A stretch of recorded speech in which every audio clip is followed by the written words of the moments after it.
श्रीहरिं परमानन्दमुपदेष्टारमीश्वरं व्यापकं सर्वलोकानां कारणं तं भजाम्यहम्। शङ्करं शङ्कराचार्यं केशवं पादरायणं सूत्रभाष्यकृतो वन्दे भगवन्तौ पुनः पुनः। सदाशिवसमारम्भं शङ्कराचार्यमध्यमाम् अस्मदाचार्यपर्यन्तां वन्दे गुरुपरम्पराम्। बोधानन्दं च कल्याणम् अच्युतानन्दमात्मजं सच्चिदानन्दमात्मजं निर्मलानन्दगुरुं। योगेन चित्तस्य पदेन वाचा मलं शरीरस्य च वैदिकेन योपाकरोदं प्रवरं मुनीनां पतञ्जलिं प्राञ्जलिरानतोऽस्मि। नमस्ते। यह हमारा पातंजल योग सूत्रम का 9th ऑडियो लेक्चर है। आप सभी लोगों से निवेदन है, जो भी लोग पातंजल योग सूत्रम सुन रहे हैं वो लोग कृपया बीच बीच में कोई ना कोई एक ऑडियो लेक्चर मत सुनिएगा। उसमें आपको कुछ समझ भी नहीं पाएंगे, उल्टा आपका मन का संघर्ष और बढ़ते जाएगा। तो जो भी इच्छुक विद्यार्थी लोग हैं वो पहले पाठ से ही शुरुआत करें। तो हम पिछले ऑडियो में योग शब्द का मीनिंग तथा वैश्वार्यदी में और बाकी प्रामाणिक ग्रंथों के अनुसार हमने उसको विस्तार से बताया कि योगा का शब्द का मीनिंग समाधि है, वहां पे किसी प्रकार का संयोग अर्थ नहीं है। हम पातंजल योग सूत्र और उसका व्यास भाष्य का वाचस्पति मिश्रा का तत्व वैश्वार्यदी को बेस कर हमारा क्लास चला रहे। साथ में विज्ञान भिक्षु का योग वार्तिक और शंकराचार्य का विवरण, ये भी थोड़ा बहुत इसके साथ हम बताते जा रहे हैं। इसलिए ये एक बहुत विस्तार से पढ़ने वाला एक लेक्चर है और इसी कारण आप लोगों को बहुत जल्दी बोर होने का भी चांस ज्यादा है। आधुनिक एजुकेशन सिस्टम से बहुत ही अलग है प्राचीन एजुकेशन सिस्टम। ये जो भी दर्शन हो, चाहे वो योग दर्शन हो या किसी प्रकार का दर्शन हो, उसका जो टीचिंग स्टाइल एक बार अगर आपको समझ पाया तो आपका मन का चांचल्य जो है, वो चंचलता जो है, वो चले जाएगा। आधुनिक एजुकेशन स्टाइल है या जितना भी आधुनिक एजुकेशन सिस्टम है, वो सारा मन को चंचलता बनाने वाला है।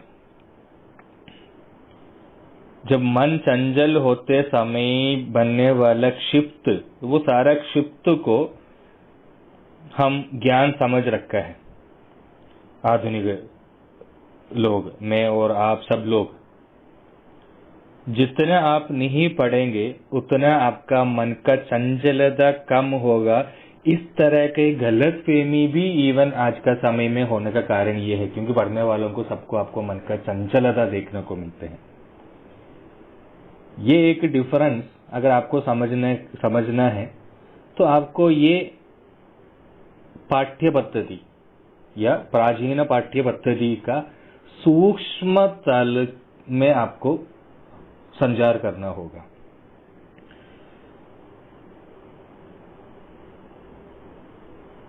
तब तक आप योग सूत्र में स्टिक ऑन कर पाएंगे या उतना सब्र आपको होंगे, ये मुझे लग भी नहीं रहे। प्राचीन दर्शन हो या प्राचीन पाठ्य पद्धति हो, या अगर आप नहीं पढ़ा तो कोई दिक्कत नहीं है, लेकिन अगर आप पढ़ रहे हैं तो फिर आपको उसका अधिकारी जैसा सारा संबंध, उसका जुड़े हुए सारे चीजों को विस्तार से आपको पढ़ना होगा। यही एक सोच विचार था प्राचीन लोगों का। आजकल पढ़ाई शिक्षा सार्वत्रिक यूनिवर्सल कर दी है, हर किसी को पढ़ाई ये जमाने में मेन एक मोटो ये है। और वो एक कार्य के ऊपर हम सभी को बहुत अभिमान भी है। प्राचीन समय में या पुराना जमाने में हर किसी को पढ़ने का अधिकार नहीं होते थे। ये एक व्याख्यान हम हमेशा बोलते अभिमान करते समय। पुराना समय में किसी को पढ़ने के लिए मौका नहीं मिलते थे या हर किसी को पढ़ाई नहीं मिलते थे। आज हर किसी को पढ़ाई मिलते हैं, सार्वत्रिक हो गया। अगर जो पढ़ना चाहते हैं वो कोई भी जमाने में हो, जिसको पढ़ने में इंटरेस्ट है, ताल्पर्य है, उसको तो तभी भी सुविधा था और आज भी सुविधा है। लेकिन जिसको इंटरेस्ट नहीं है, जिसको पढ़ने के लिए शिक्षा का अंदर रुचि नहीं है, वो कभी भी पढ़ना नहीं चाहिए, एक सिद्ध प्राचीन लोगों को था। क्योंकि जिसको शिक्षा में इंटरेस्ट नहीं है और उनको शिक्षा के बाद मिलने वाला अंगीकार है, वो अंगीकार आज पहले से ही देते हैं उनको मोटिवेट करने के लिए। ये है आज का समय आधुनिक शिक्षा का पद्धति का सबसे मेन, और इसका नाम है कारुण्य। कारुण्य का नाम से ये एक नया रीति,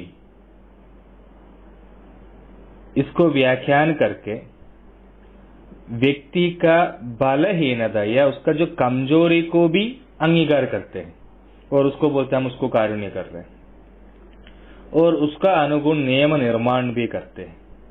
तद्वारा व्यक्ति का और ये पूरा समाज का और ये पूरा विश्व का सारा अच्छाइयों को मिटा देते हैं। जहां जहां व्यक्ति का जीवन में ज्ञान ठीक ठाक से नहीं मिल रहे, वहां वहां उनको अंगीकार मिलने का तृष्णा भी बढ़ते बढ़ते जाएगा।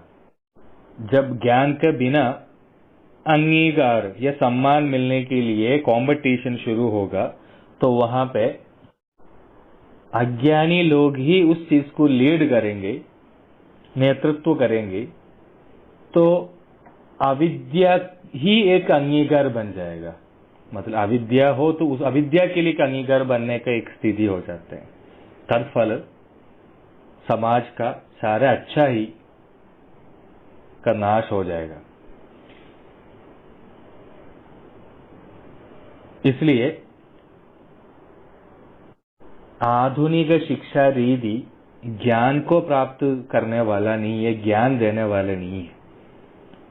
और ये आप अच्छे से सोच समझ कर ही आपको योग सूत्र या कोई भी प्राचीन दर्शन पढ़ना है, क्योंकि यहाँ पे हमारा एक शिक्षा रीति, उसका जो मूल है वाचस्पति मिश्र का तत्वशारीरि का व्याख्यान और व्यासभाष्य का मूल पढ़ेगा और उसका मीनिंग को थोड़ा एक्सप्लेन करेंगे एग्जाम्पल्स के साथ। उसका जो मूल है या जो मूल श्लोक है वो आपको जरूरी नहीं कि समझ पाएगा, लेकिन आपको जब वो सुनते रहेंगे तो उसमें नया नया शब्द आपका चित्त में सेव होने शुरू करेंगे।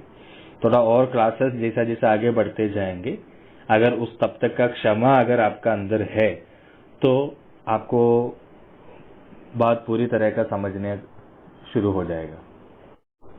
एक ग्रंथ सूत्र रूप में अवतरण करना और उसको बहुत विस्तृत और विपुल एक भाष्य का रचना करना, व्यासभाष्य जैसा, वो भाष्य को आस्पद, वो भाष्य को बेस में अनेक ग्रंथ बनना, जैसा पातंजलि योग सूत्र का व्यास भाष्य को, वाचस्पति मिश्र का तत्व वैशारदी व्याख्यान, विज्ञान भिक्षु का योग वार्तिक, शंकराचार्य का विवरण, इसके अलावा अनेक अनेक आचार्य इसका ऊपर व्याख्यान किया है। ये सब मूल रूप में आज उपलब्ध भी है।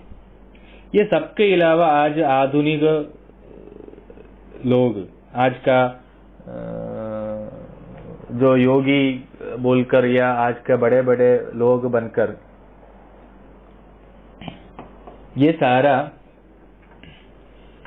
ग्रंथों को ऊपर जाके हाथ मिलाते हैं और ये ग्रंथों से चोरी वोरी करके वो उसमें 20% ये 80% उनका पागलपंती लिखकर व्याख्यान करके उसको बिगाड़ देते हैं। वाचस्पति मिश्र का तत्ववैशायदी या विज्ञान भिक्षु का योग वार्तिक, ये सारी चीजों को बेस करके ही ये विज्ञान भिक्षु का योग वार्तिक और वाचस्पति मिश्र का तत्ववैशायदी, इसको बेस पे इंडिया के सबसे प्राचीन गुरुकुल कैलाश आश्रम आपने सुना होगा, वहां पे योग सूत्र को पढ़ाते हैं और पढ़ाए जाते हैं। वो वाचस्पति मिश्र का तत्ववैशायदी और विज्ञान भिक्षु का योग वार्तिक का बेस पर है।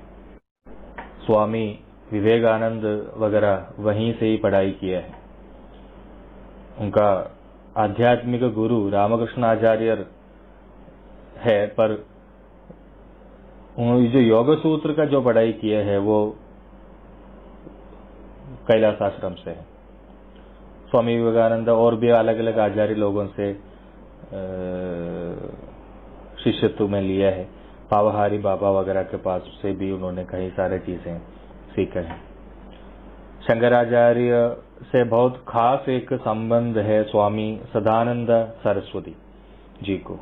स्वामी सदानंद सरस्वती इंग्लिश में योग सूत्र के एक व्याख्यान किया है।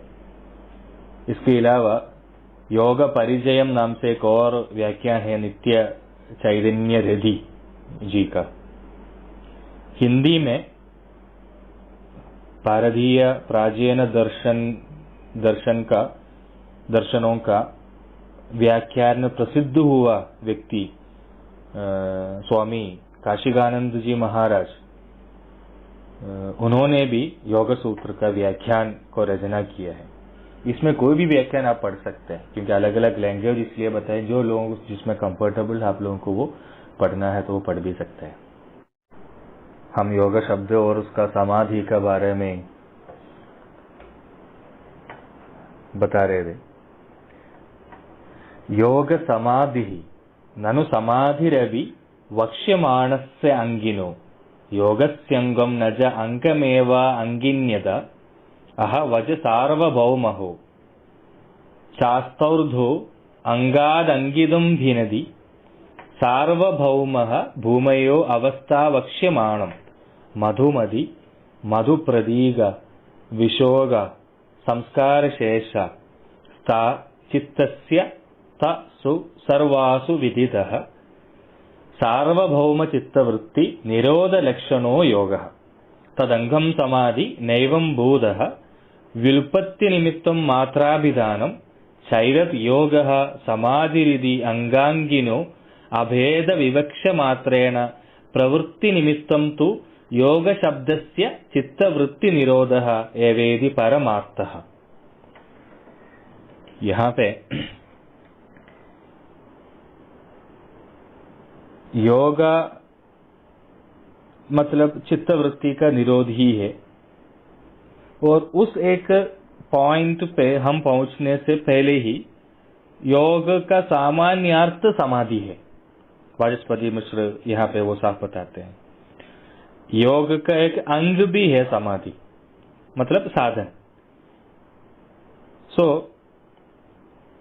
अंग को अंगी कैसे बताएगा? यह अंगभूत हुआ समाधि को अंगीभूत हुआ योग का समकक्षता वो कैसे, युक्ति कैसे आएगा? वो एक संदेह को जवाब दे रहे वाचस्पति मिश्र। यहाँ पे व्यासन सच सार्वभौमः भाष्यस्तच अव्ययदु अर्थाद व्यावृत्ति, इस तरह का एक श्लोक भी साथ के साथ व्यास भाष्य में आपको मिलेगा। अंगीयाय योग या अंगी योग, अंग समाधि, ये दोनों को आपको डिफरेंस से बता रहे। और समाधि ही है योग, और ये व्यास भाष्य में वो साफ साफ बताइए। इसलिए यहाँ पे मधुमदि, मधु प्रतीका, विशोग, संस्कार जैसा इस तरह का चित्त का अवस्था या अलग तरह का भूमिका वो भी यहाँ पे बता रही है। सारा हम इसका जब सूत्र आएगा तो उस समय हम उसको विस्तार से पढ़ेगा। तो अंग समाधि और अंगी योग, इसको हम अलग ही समझना है। और यहाँ पे समाधि को एक सामान्य अर्थ, योग का सामान्य अर्थ भी बताया गया है। मधुमरी, मधु प्रतीक, विशोग, संस्कार जैसा ऐसा चित्त का अवस्था को या ये अवस्था में सूचित हुआ योग वो सार्वभौम है। लेकिन योगा का जो अंगभूत समाधि वो सार्वभौम नहीं है, वो केवल समाधि के ऊपर है। मतलब चित्त का सारा अवस्था में समाधि का अनुभव प्राप्त नहीं होते। अंग समाधि और अंग योग, इसका अभेद बोलने के लिए योग समाधि में योग का सामान्य अर्थम, जो योग का जो सामान्य अर्थ है वो समाधि का प्रयोग भी यहाँ पे किया है। योग शब्द का जो प्रवृत्ति है वो चित्तवृत्ति निरोध है।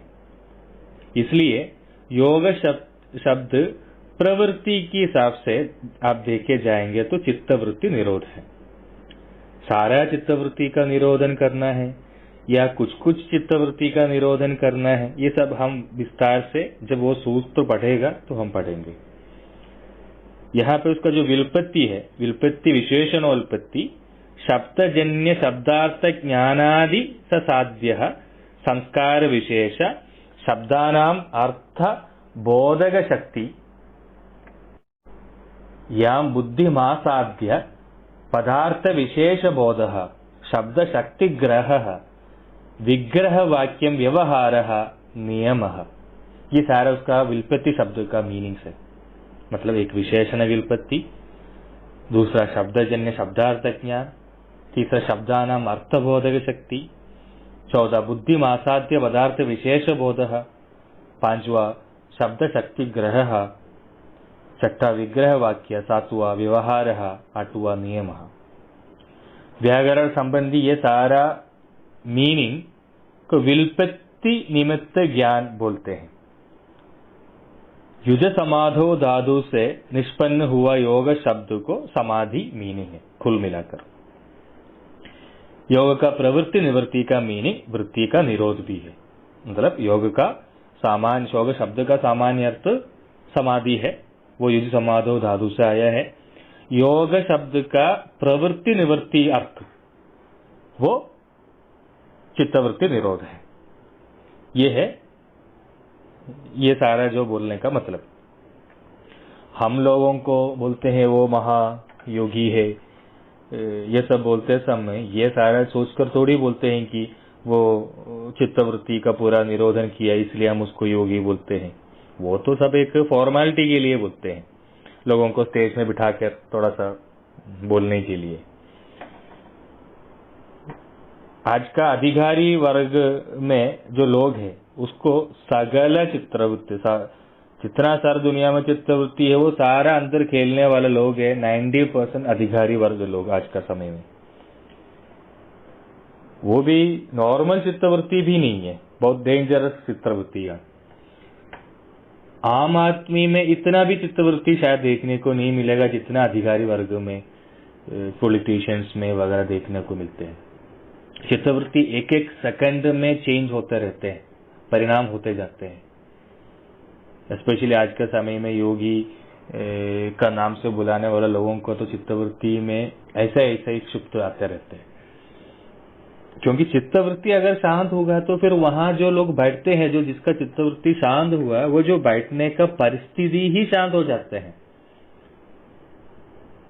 क्योंकि परिस्थिति को सर्जन के लिए विधेय करने वाला चीज वो चित्तवृत्ति है। हमारा चित्तवृत्ति धनात्मक भी और ऋणात्मक भी है। ऋणात्मक चित्तवृत्ति हमेशा सर्जन करते रहते हैं। सर्जन का मतलब सृष्टि, मतलब मनोसृष्टि, क्रिएशंस ऑफ द माइंड।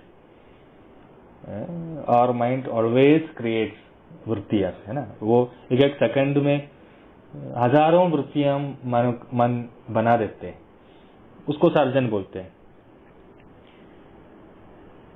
मन में जब सर्जन होगा फिर उसका अनुकूल काल में, मतलब उसके लिए एक अनुकूल समय देख के वो बाहर आ जाता है चित्त से।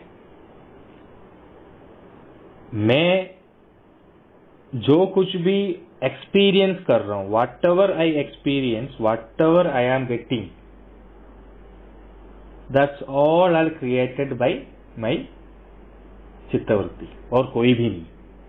जो भी अनुभव आज मुझे मिल रहा है वो ना ही कोई प्रकृति या कोई और शक्ति का कारण नहीं है। मुझे जो भी अनुभव होने वाला सारे दुनिया मेरा चित्त सर्जन किया हुआ वृत्तियां हैं।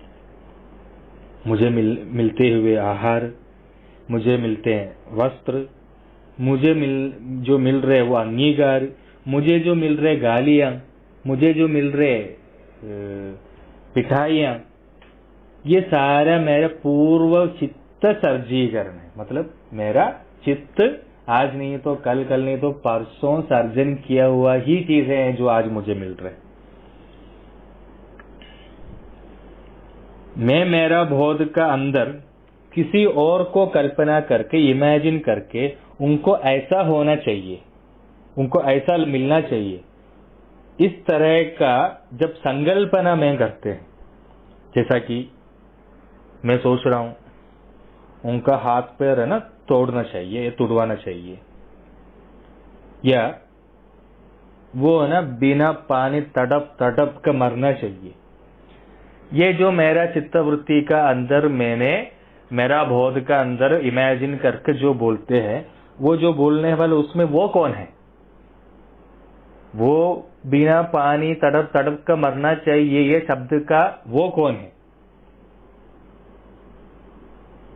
वो बिना शांति मरना चाहिए, या वो शांति के साथ जीवन जीना नहीं चाहिए, वो बोलने का शब्द का वो कौन है? वो मेरा बेटा का पत्नी है और वो तो ऐसा ऐसा तड़प तड़प का मरना चाहिए, वो बोलने का अंदर का वो कौन है? वो मेरा सासू माँ है, उसको ऐसा ऐसा होना चाहिए, वो बोलने का शब्द का वो कौन है? उसका सासू माँ कौन है वहां पे? ये बच्चे कौन है? ये जितना भी हमने जो बुराइयां सोचते हैं या जितना भी हमने इस तरह का चाहत रखा है, ये सारा शब्दों का, सेंटेंसेस का वो कौन है? वो और कोई भी नहीं है, वो हमारा चित्तवृत्ति में पैदा हुआ हम ही है। हमारा चित्तवृत्ति का अंदर पैदा हुआ हम ही है। मेरा चित्तवृत्ति का अंदर पैदा हुआ और पैदा होकर वो ऐसा होना चाहिए, ये मेरा बोध का अंदर अंगित होके या मेरा बोध का अंदर आने के बाद वो बोध वो चित्तवृत्ति को सर्जन कर दिया है अंदर। जब वो सिचुएशन आएगा तो वो सर्जन किया हुआ चीज का अंदर मुझे वो आज नहीं तो कल तो मुझे वो अनुभव करना ही होगा, सामने वाला नहीं, मैं खुद उसको अनुभव। अगर आप आपका चित्त का अंदर सर्जन किया है तो वो आपको मिलेगा ही मिलेगा। और ये हम बोलेंगे जो भी हम हमारे साथ हो रहा है ये सारा परिस्थितियों का कारण है या दूसरों का कारण है, ये बोलना बिल्कुल फूलिशनेस है।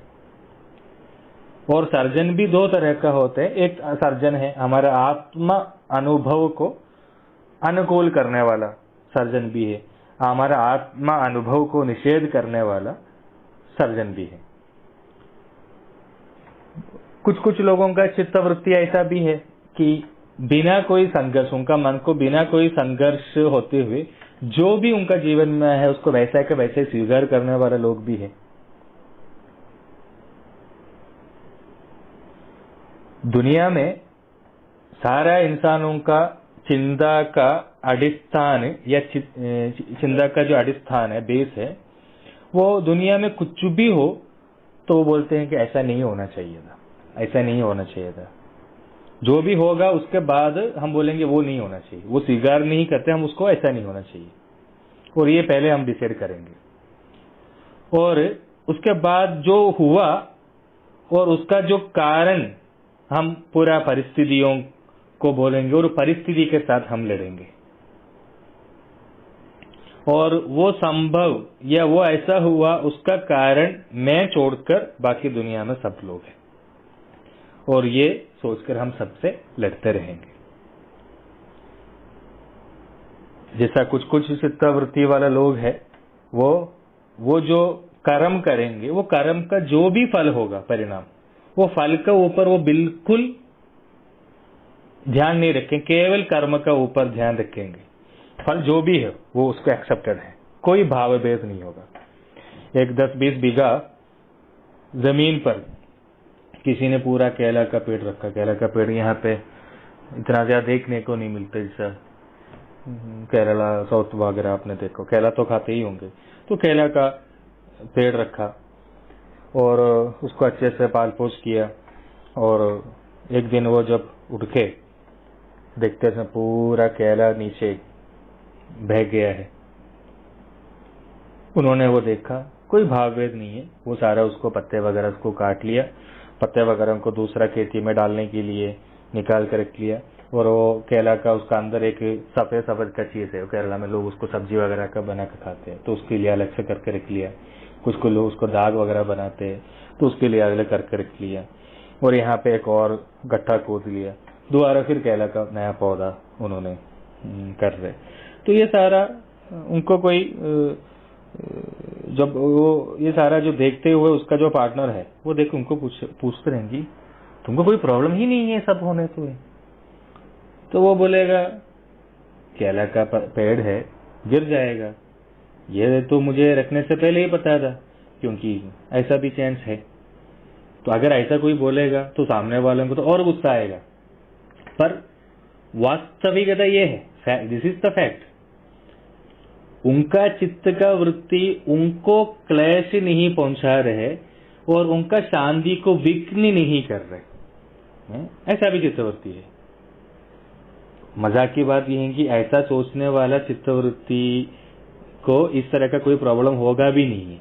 अगर ऐसा कुछ होना है, अगर उनका केले का ये गिर गया है तो वो सर्जन किया है, मतलब उन्होंने वो रखते समय उन्होंने ऑलरेडी भावना किया है कि ये गिर सकते हैं, मतलब सर्जन हो चुका है इसलिए वो गिरा। सर्जन नहीं हुआ तो गिरेगा नहीं है।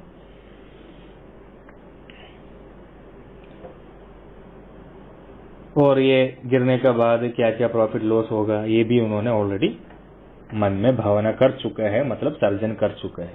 सर्जन नहीं किया तो ये कुछ भी नहीं होगा।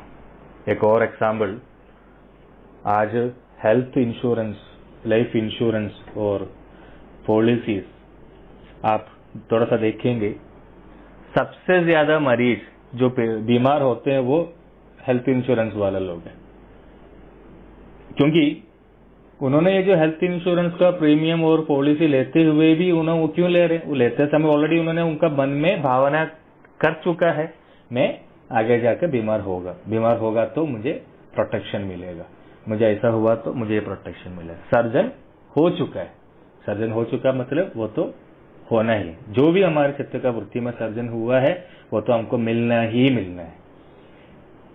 कंपैरेटिवली देखेंगे तो गांव में, बिल्कुल टिपिकल गांव में लोग हैं, उनके इंश्योरेंस पता भी नहीं क्या होता है, वहां पे आप देखेंगे तो कोई बीमारी नहीं होती इतना। तो जो भी मुझे मिल रहा है वो सारा मेरा मन सर्जित किया हुआ चीज है। पुराना समय का लोगों को आप देखो, वहां पे पहले शादी करने से पहले उनका जो संकल्पना, उनका जो इमेजिनेशन ये थे कि शादी इसलिए करते हैं कि बच्चे होने, मतलब बच्चे होने के लिए, रिप्रोडक्शन के लिए शादी कर रहे हैं। जाया मेस्या तदा प्रजाम प्रजाए, है ना, मतलब बच्चों के लिए, पुत्र के लिए शादी करते हैं। आज 90% लोग बच्चों के लिए नहीं शादी कर रहे, और इसी ही कारण उनको बच्चा हो भी नहीं रहे। इनफर्टिलिटी आज का समय बहुत ही आम बात है। बच्चा होने के लिए अलग अलग हॉस्पिटल, डॉक्टर्स के पास उनको जाना पड़ रहा है। उनका माँ बाप भी, फादर मदर भी इनको शादी इसलिए नहीं कराए कि इनको बच्चे हो। अगर आप उसको पूछ कर देखेंगे तो वो बोलेंगे उम्र हो गया है, और एक उम्र में शादी नहीं किया तो ये शी या ही वो बिगड़ जाएगा, वो बिगड़ न जाए इसलिए हम शादी करवा दिया। वो दारू पीते हैं या वो किसी और लड़की के साथ सोने जाएगा या हमारा नाम खराब करेंगे या वो लड़की का नाम खराब करेंगे, इसलिए वो नाम खराब ना हो और बिगड़ ना जाए इसलिए हम उसको शादी किए, मतलब बच्चों के लिए नहीं। और सबसे ज्यादा नाम खराब शादी के बाद होने शुरू होते हैं क्योंकि सर्जन यहाँ पे ऑलरेडी हो चुका है। पहले जमाने में बच्चों के लिए शादी करते ज्यादा से ज्यादा 1 साल के अंदर अंदर बच्चे पैदा होते थे और 10-12 तगड़ा तगड़ा बच्चों को पैदा भी करते। आज तो बच्चे ही नहीं हो रहे, उसके लिए पहले मंत्रवाद चिकित्सा, उसके बाद तांत्रिका मांत्रिका कूड़ोत्र black magic Ayurveda allopathy homeopathy naturopathy जितना पति वो सारा पति करके हम उसको इलाज करते रहते हैं। इसका सारा जो कारण यही सब है, हमारा संकल्प है, वो है हमारा चित्तवृत्ति। जो जो आपका अंदर भावना है तो वो सारा आपका चित्तवृत्ति का सर्जन है। जितना आपने सर्जन किया वो सारे आपको मिलेगा।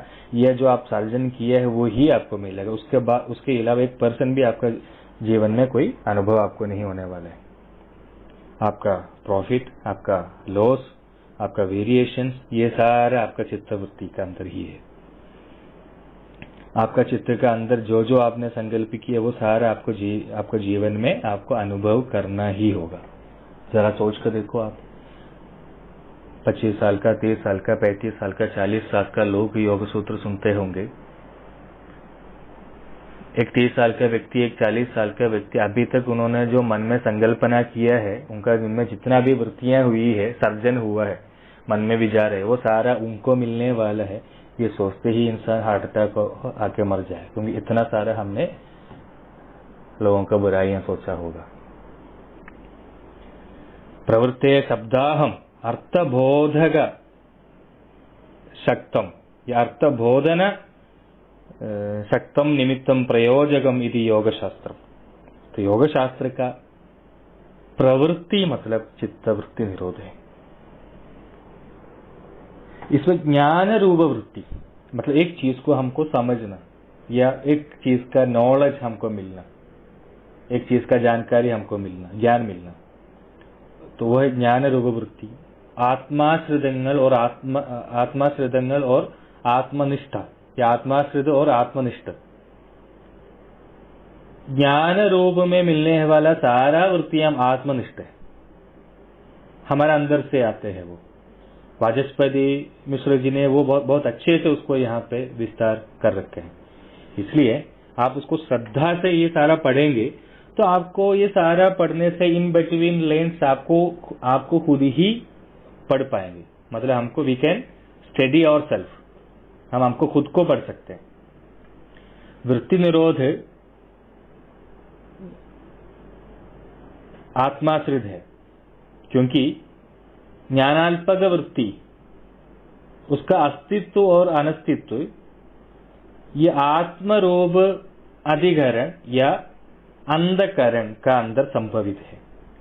इसलिए ज्ञान प्रवृत्ति चित्त निरोधक का निष्ठ में असमिचित है।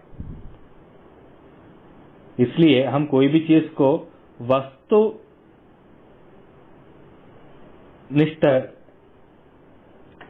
होकर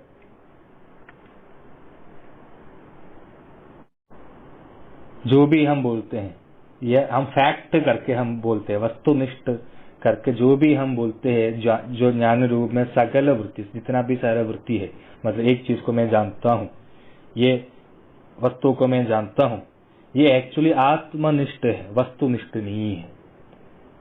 मतलब हम वस्तु को नहीं जान रहे, हम आत्मनिष्ठ वस्तु से जुड़ा संबंध, हमारे संबंध को जान रहे हैं। और डिफरेंट ओपिनियन भी इसी कारण है। वस्तुनिष्ठ है तो एक फैक्ट है, तो दो ओपिनियन तो वहां होगा भी नहीं है। एक वस्तु को मैं जानता हूं, वो मेरा प्रिय अप्रिय का जुड़े हुए है। दुनिया का कोई भी वस्तु मैं ऐसे ही जानता हूं। वस्तु मतलब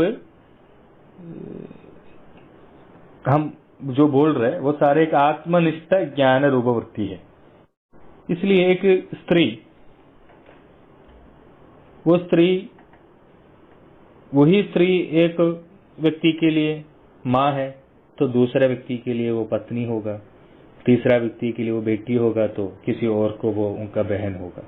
ये सारा आपको क्यों लग रहा है? क्योंकि ये सारा लगने का पीछ का जो ज्ञान है वो आत्मनिष्ठ है, वस्तुनिष्ठ नहीं। किसी कोई भी ज्ञान वस्तुनिष्ठ नहीं है। यहाँ पर सिर्फ ज्ञान रूप वृत्ति पैदा होते हैं। ज्ञान अल्प प्रवृत्ति का अस्तित्व और अनस्तित्व, मतलब वो वहां पे होना या नहीं होना, ये पूरी तरह से आत्मरूप अधिकरण का संभव का कारण है। यहाँ पे जो नैयायिक मत प्रकार या नैयायिक मत प्रकार इसको इस तरह का नहीं बोलते। वो बोलते हैं कि ये सारा आत्माश्रित है, मतलब आत्मा का क्वालिटीज है, ज्ञान और ये सब। उसको खंडन कर रहे हैं यहाँ पे वाचस्पति मिश्र में। चित्तस्य धर्म यदि, वो चित्त का धर्म है, आत्मा का नहीं है। चित्त वृत्ति धर्म है या अंतःकरण धर्म है, आत्मा का धर्म है नहीं है। नैयायिक मत प्रकार वो आत्मा का धर्म है। तो चित्तस्य धर्म यदि, इसका जो चित्त शब्द वो कोई आत्मा को सूचित नहीं कर रहे या चिति शक्ति को सूचित नहीं कर रहे। ये व्यास भाष्य में व्यास साफ साफ उसको क्लियर कर रहे हैं। यहाँ पे चिति शक्ति को, आत्मा को व्यासन चित्त नहीं बताया गया। चित्त मतलब चित्त है वो आत्मा से आत्मा नहीं है। क्यों ऐसा बोल रहा है उसका कारण भी व्यास भाष्य में आपको मिलेगा। क्योंकि ये सारा जो चेंजेस है, ये चेंजेस चिति शक्ति का अंदर नहीं हो रहे, मतलब यह केवल आत्मा का अंदर नहीं हो रहे, यह कूटस्थ बुद्धि का अंदर नहीं हो रहे। ये तीनों एक ही है। ये सारा हमारे अंतःकरण बुद्धि का अंदर हो रहे। कूटस्थ नित्य अपरिणामी चिद शक्ति ज्ञान रूप वृत्ति नहीं है, वो सिर्फ केवल है। मतलब कूटस्थ बुद्धि या आत्मा जो हम बोलते हैं वो परिणामी नहीं है, वो नित्य है, वो केवल है। आप ये शास्त्र पढ़ते समय वो आपको समझना, आत्मा बिल्कुल नित्य है, वो केवल है। चित्त हमेशा चेंज होने वाला है। चित्त का वृत्ति हजारों चित्त सेकंड में आते हैं। अगर वो चित्त ही आत्मा होते हैं तो आपको आत्मा, हम पहले ही बताए, आत्मा अपरिणामी है, परिणाम संभव नहीं है, नित्य भी है।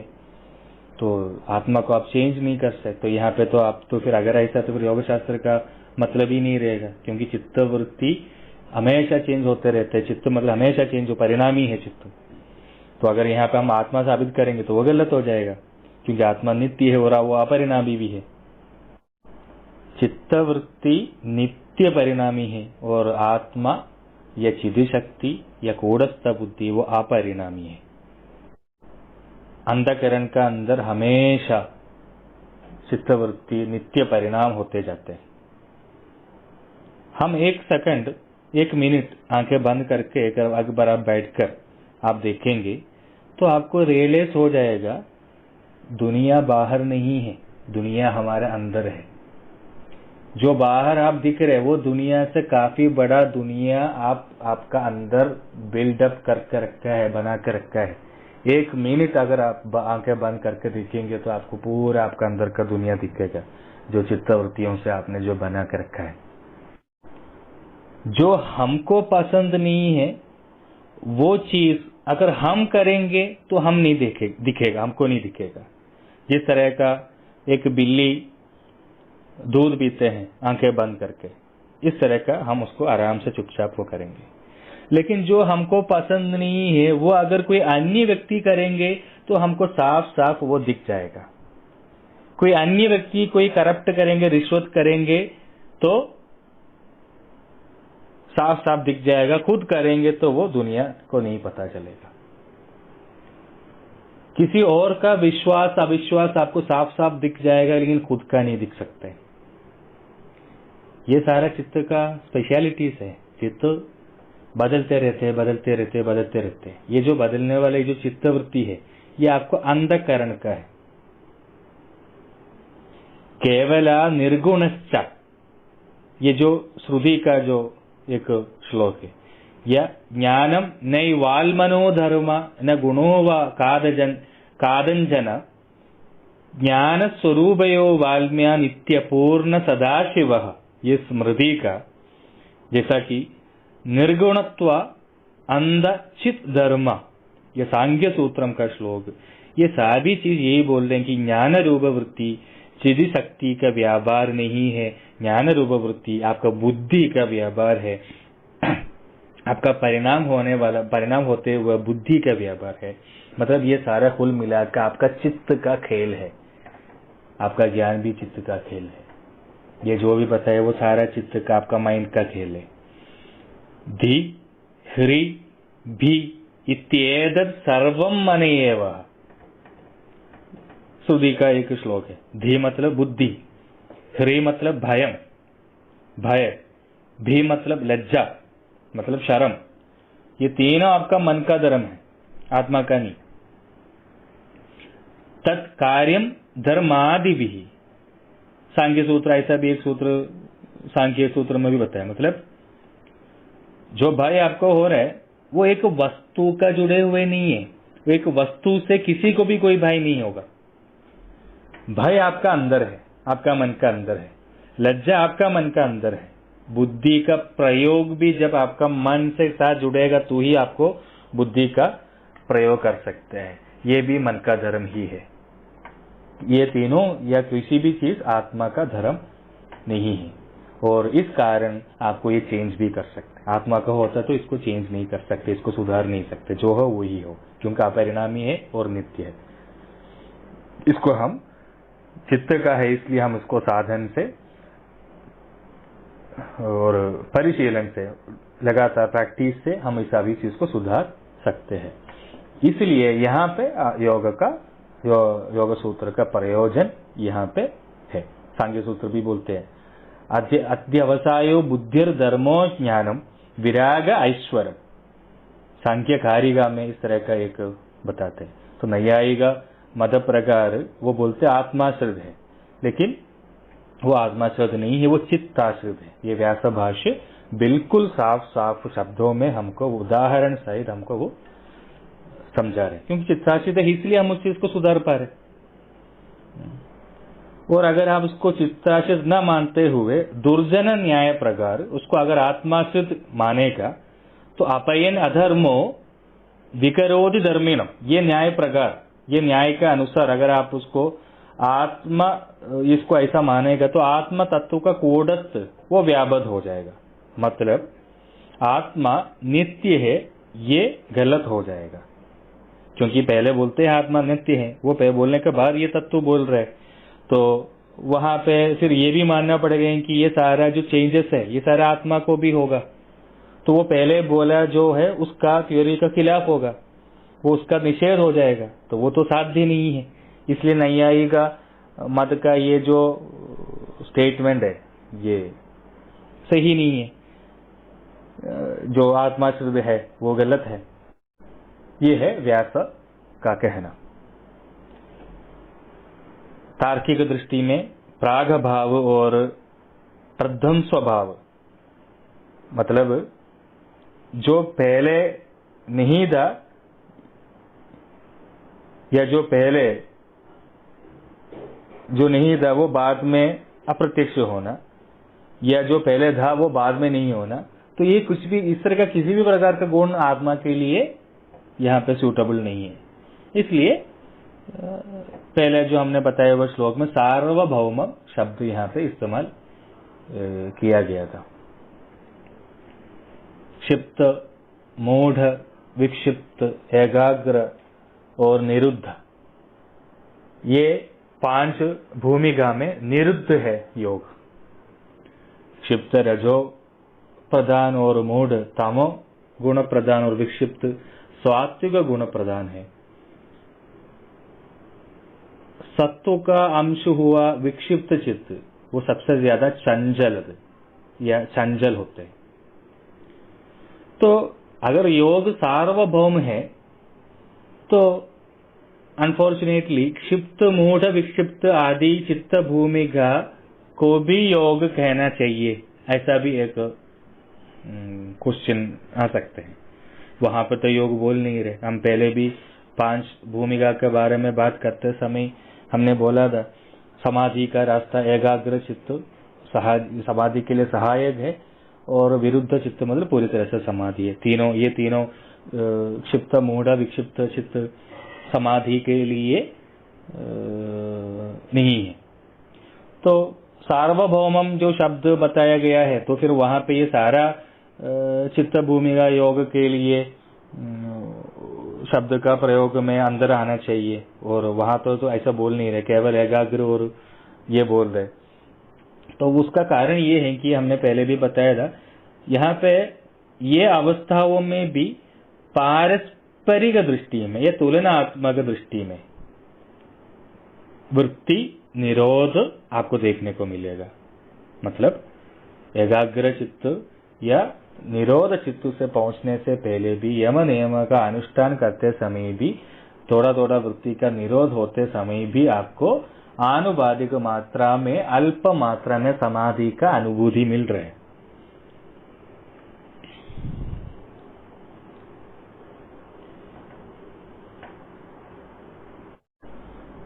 लेकिन यहाँ पे वो समाधि का इसलिए क्योंकि वो हटाया है, एक वृत्ति को निरोधन करके दूसरा वृत्ति आता है। हमेशा एक वृत्ति हो ही जाता है, मतलब एक वृत्ति कुछ समय के लिए एब्सेंस रहेंगे तो दूसरा वृत्ति उस समय प्रसन्न में होंगे, ये है उसका कारण। तो क्षिप्तादि अवस्था में योग लक्षण का हम ऐसा बोल नहीं सकते। यहाँ पे व्यास चित्त का भूमिका में हम उसका पहले बताए है उपादेय, क्या त्याजन करना है, क्या ग्राह्य करना है, या वो सारा ऑलरेडी भाष्यकार ऑलरेडी हमको विस्तार से बताया गया है। रजोगुण का पारमाणिक अधिक मतलब बहुत ही एक अनुपरिणाम का वजह से विषय में कोई भी विषय में अनुराग पूर्व मतलब एक तरह का मोहब्बत के हिसाब से हम डूबे रहते हैं। कोई भी एक वस्तु या एक वृत्ति, एक कोई भी चित्त का एक वृत्ति को हमको एक तरह का अटैचमेंट होकर हम उसमें डूबे रहते हैं, और वो क्षिप्त चित्त का कारण है। ये सब हम सभी लोगों का सिचुएशन है। एक एक सेकंड में हम हमारा चित्त का अंदर वृत्ति का अंदर होने वाला विषय को बनाकर उससे हम एक अटैचमेंट बनाकर हम उसे डूबे रहते हैं। वो डूब के जब उससे हम बाहर निकलेंगे तब जाके हम वो समझ आएंगे समय इतना निकल गया, या हमको यही काम था अभी तक। जब हम उसमें डूबे रहते हैं तो बहुत ही एक इंटरेस्ट से हम उसमें तात्पर्य पूर्व हम उसमें डूबे रह रहे। एक इंसान का मेजॉरिटी समय ये क्षिप्त बर्बाद करते हैं, क्षिप्त वृत्ति का अंदर डूबे रहने के कारण चले जा रहे हैं। कोई भी एक आशय अगर आपका मन में उदय किया है, पैदा हुआ है, वो आपको एक फीलिंग दे रहा है, जो वो आपका क्षिप्त है। अनुभव जो आपको दे रहा है वो आपका क्षिप्त चित्त है। तो कोई अगर बोलते हैं कि ये I am sharing my experience, अगर ऐसा अगर कोई बोलते हैं इसको 90% ये क्षिप्त वृत्ति ही होते हैं। उसका उल्टा, उसका ऑपोजिट कोई एक सत्य, जब मैं मेरा एक्सपीरियंस शेयर करने के लिए बोलते समय उसके एक उल्टा एक सच्चाई अगर कोई बोलेंगे उसको अंगीकार कर, उसको स्वीकार करने के लिए मेरे लिए मुश्किल होगा। सीक्रेट इसलिए बनते हैं, इसी कारण सीक्रेट बना आ रहा है या सीक्रेट एसोसिएशन हो रहा है, क्योंकि मेरा क्षिप्त को स्थापित करने के लिए मैं खड़ा हूं। तो मेरे पास जो भी लोग आ रहे हैं तो वो मेरा क्षिप्त को पोषण करने वाला लोग है। वो अगर मुझे 100% कंफर्म है, वही लोगों को मैंने मेरा सीक्रेट सर्कल में, मेरा बिल्कुल क्रॉस सर्कल में लेकर आएगा। कुछ समय वो मेरा क्षिप्त के साथ जुड़कर संबंध रिलेशनशिप में रहेगा। जब वो मेरा ये वृत्ति से वो बाहर जाएगा तो वो मेरा ये सारा क्षिप्त वृत्ति को गलत तरीके से व्याख्यान करने शुरू करेगा, और उस समय में और वो दोनों लड़ाई झगड़ा भी शुरू हो जाएगा। और उस समय जिस समय इन्होंने जो मेरा क्षिप्त वृत्ति के पास क्लोज आया था, रिलेशनशिप में था, उस समय जो भी लोगों को मैंने एंट्री नहीं दिया मेरा क्षिप्त वृत्ति का अंदर, तो वो भी जब ये बाहर जाएगा तो उनके साथ जुड़ेगा। तो अनुराग पूर्व एक स्पेशल अटैचमेंट के साथ, इंटरेस्ट के साथ हम हमारा चित्त वृत्ति को जो लाड़ प्यार करते हैं, हमारा अंदर का वृत्तियों को लाड़ प्यार करते, उसको पोषण करते हैं, वो सारा क्षिप्त बोलते हैं हम उसको। और उसको लाड़ प्यार करके हम अंदर अलग अलग दुनिया बना देते हैं। हम मेडिकल फील्ड के हिसाब से देखेंगे तो मैं पेशेंट्स को दवाइयां दे रहे, और मैं ये विश्वास कर रहे हैं मैं जो भी जिसको भी दवाई दे रहेंगे वो सब ठीक होना चाहिए और ठीक हो जाएगा।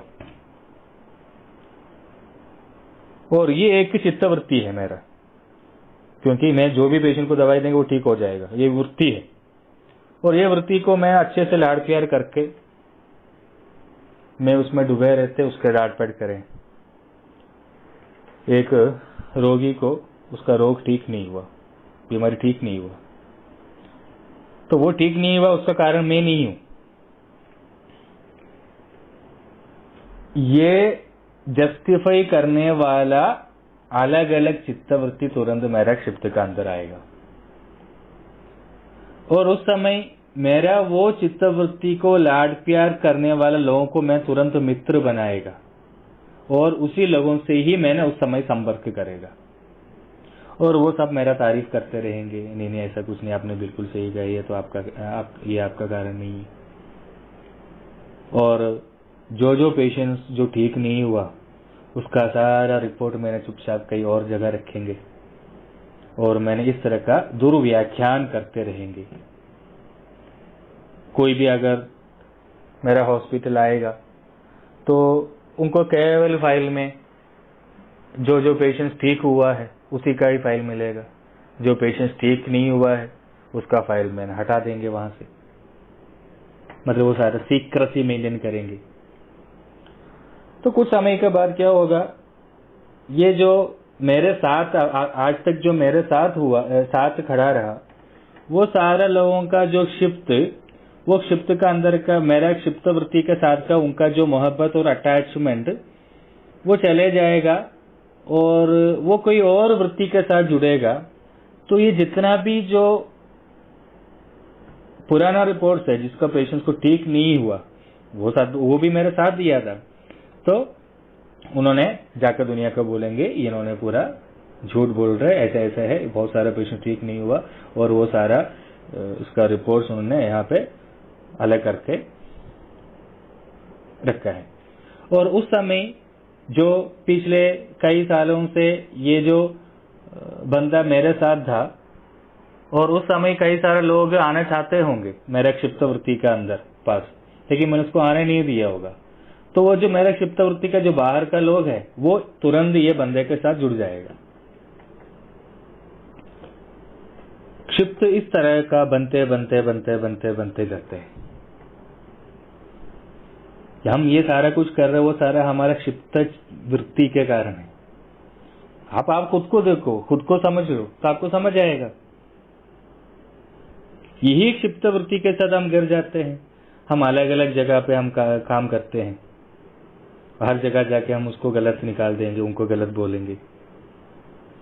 घर पे जाएंगे, घर पे भी, और हम जहाँ जॉब कर रहे हैं वहां जाएंगे, वहां जाके यहाँ का गलतियां बोलेंगे, और वो एक को बड़ा बनाएंगे, एक को छोटा बना देंगे।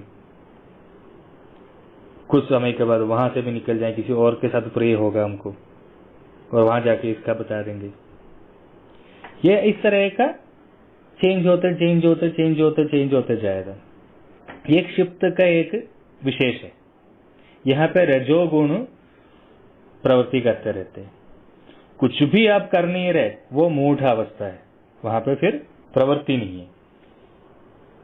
तो ये सारा चित्रवृत्ति है और ये सारा मेरा अंदर ही, मेरा चित्त का अंदर ही चलने वाला है और किसी का भी गलती नहीं है, ये अगर आप रियलाइज करते हैं फिर आपको दुनिया को सुधारने का जरूरत नहीं है, क्योंकि मैं खुद मैं मुझे सुधार दूं तो वही काफी है।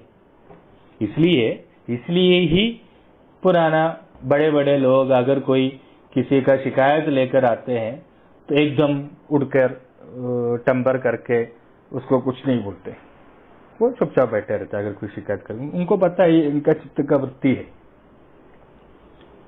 माँ नहीं है इसका कारण, अपना फादर नहीं है इसका कारण, या बेटी नहीं है इसका कारण, पत्नी नहीं है इसका कारण, पति नहीं है इसका कारण, सासू नहीं है इसका कारण। ये सबका कारण हमारा रजो तमो प्रवृत्ति में होने वाला चित्तवृत्ति का परिणाम है, चेंजेस है। ये चित्तवृत्ति मेरा शांति को वीकन करेंगे, मेरा शांति को खो जाएंगे। ये मेरे शांति को खोने वाला बाहर का एक भी व्यक्ति नहीं है, मेरे शांति को खोने वाला केवल मैं और मेरा चित्तवृत्ति है। ये है आपको इसमें सीखना है। ये आप रियलाइज करेंगे तो आपको चेंजेस आना शुरू करेंगे। ये एक रियलाइजेशन भी एक बहुत अजीब तरह का एक्सपीरियंस है, क्योंकि यहाँ पे एक प्रॉब्लम है। वो प्रॉब्लम ये है कि फिर आपको किसी को गलत नहीं बोलना है, वहां पे किसी का ऊपर गलत तोलना नहीं है फिर, क्योंकि ये सब सुनकर आप जब घर पे जाएंगे तो आप किसको गलत बोलेंगे? वहां पे फिर आपको कोई बचा ही नहीं गलत बोलने के लिए। जब भी आप गलत बोलेंगे योग सूत्र याद आएगा।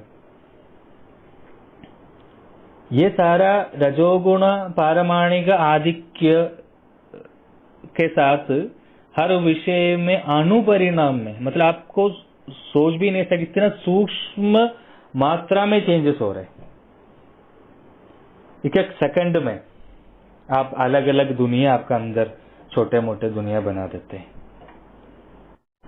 इस तरह का क्षिप्त वृत्ति वाला किसी को देखेंगे तो हमको लगेगा इनको तो ऐसा ही होना चाहिए था। वो सोचते ही आपका चित्त वृत्ति के अंदर आपने सर्जन किया है तो आपको तो वो उनको हुआ ही नहीं, वो आपको तो वो होगा ही होगा। समष्टि मनस और सृष्टि मनस, ये दोनों क्षिप्त वृत्ति के में हमेशा डूबे रहते हैं।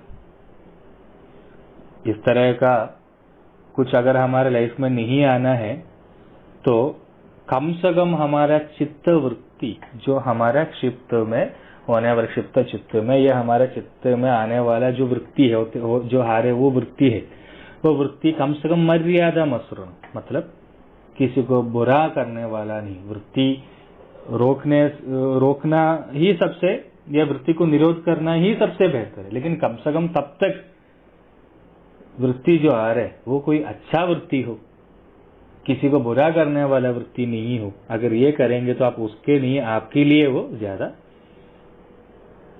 अच्छा है। आपको अनुभूति मिलना है तो वृत्ति को निरोध करना ही है।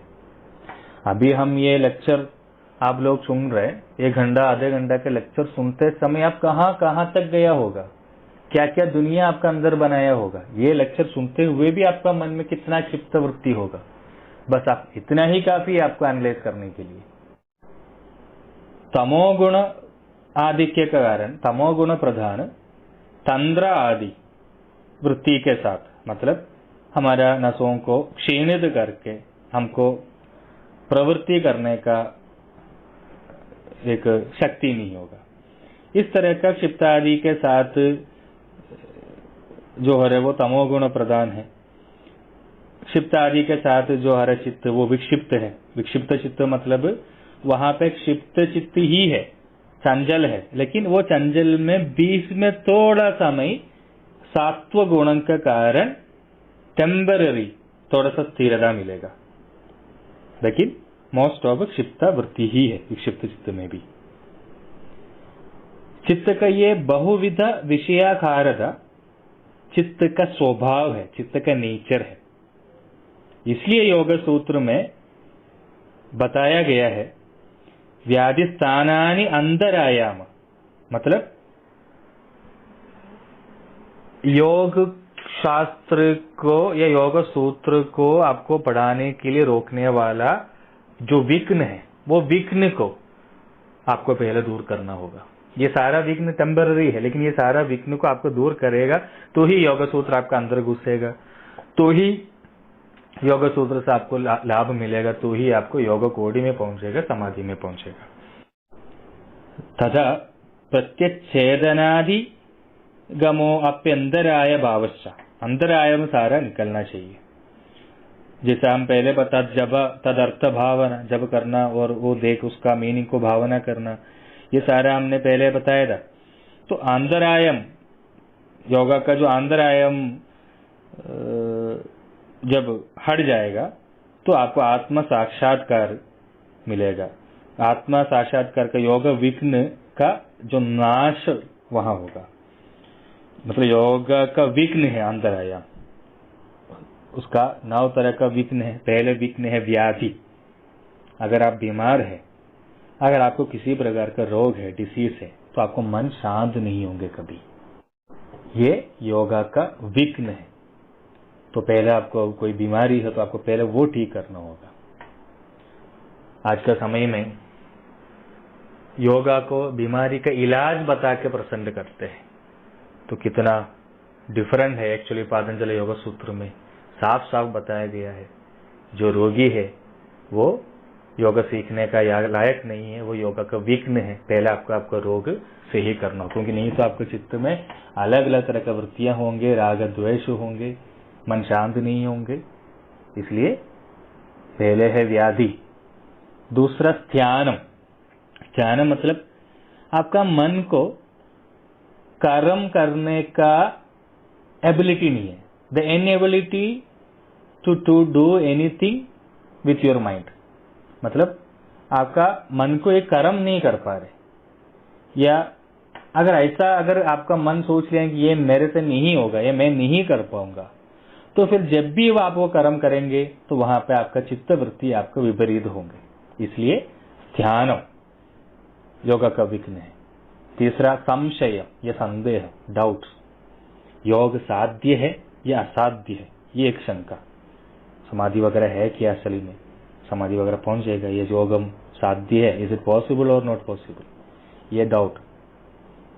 चौथा प्रमाद, मतलब ठीक ठाक से देखभाल न होना या श्रद्धा न होना, साधना अनुष्ठान वगैरह करने में कोई श्रद्धा नहीं है, लेक्चर वगैरह सुनते जा रहे हैं, क्या बोल रहे हैं उसके बारे में कोई इतना श्रद्धा नहीं दे रहे, और जो सुन रहे हैं उसको अप्लाई करने के लिए कोई इंटरेस्ट नहीं है, वो श्रद्धा नहीं है, वो भी योगा सीखने लायक नहीं है, या वो भी योगा का विघ्न है, आपको वो आने नहीं देंगे, जाने नहीं देंगे।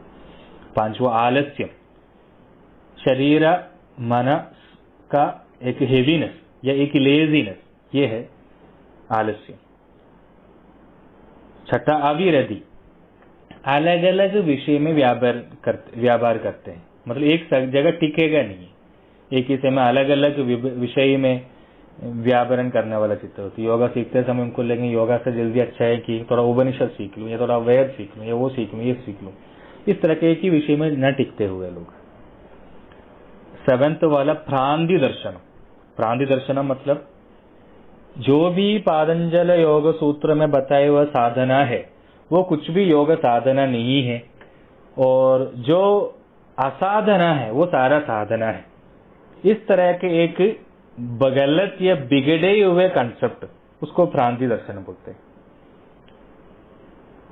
ये योगा वगैरह स्टार्ट करते, संयम नियम वगैरह साधन करके साधना अनुष्ठान करना शुरुआत में खुद ही बहुत सारा अलग अलग गलत रास्ते में जाएगा। आज जो भी लोग योगी का नाम में बोलते हैं वो सारे लोग इस तरह के गलत रास्ते में जाकर लोगों को भी इस तरह की गलत चीजें पढ़ाते हैं। ये सारा प्रांतिक दर्शन है, और ये प्रांतिक दर्शन होने के कारण लोगों को ऐसा व्यक्तियों के प्रिय ज्यादा है, उनको भक्त लोग ज्यादा मिलेगा। पातंजलि योग सूत्र बिना पढ़े हुए अलग लोग एडवाइस करने वाला इस तरह का प्रांतिक दर्शन सुन के हम उस चीज में जाके फंस जाएगा, और इन लोगों को बहुत सारा अवार्ड और सम्मान वगैरह भी मिलेगा। तो इन लोगों को जो असली साधना नहीं है, और वो असली साधनाओं को सारे ये लोग निंदा करेगा और खुद कुछ बनाएगा और वो सबसे बेहतरीन है ये समर्थन करेगा। आठवां अलब्ध भूमिगत्व, मतलब काफी समय प्रयत्न करने के, काफी सालों दीर्घ काल प्रयत्न करने के बाद भी योगा समाधि में नहीं पहुंच पाया, वो है अलब्ध भूमिगत्व। 9th वाला अवस्थितत्व, मतलब वो समाधि में पहुंच गया फिर भी उनको नहीं लग रहा है कि वो समाधि में पहुंच गया, मतलब उनको ऐसा वो फील नहीं आ रहा कि वो समाधि में, ऐसा उनको लगते हैं, वो है 9th वाला। तो ये है योगा का अंदर आया। तो अभी तक हम जितना भी बोला है इसमें थोड़ा सा श्लोक वगैरह है, बार बार सुनेंगे तो समझ आएगा, नहीं सुने कुछ चीजें समझ नहीं आएगा तो निराश होने का जरूरत नहीं है। संस्कृत शब्द से ये प्रयोग भाषा रीति से आपको एक साथ में हो जाएगा।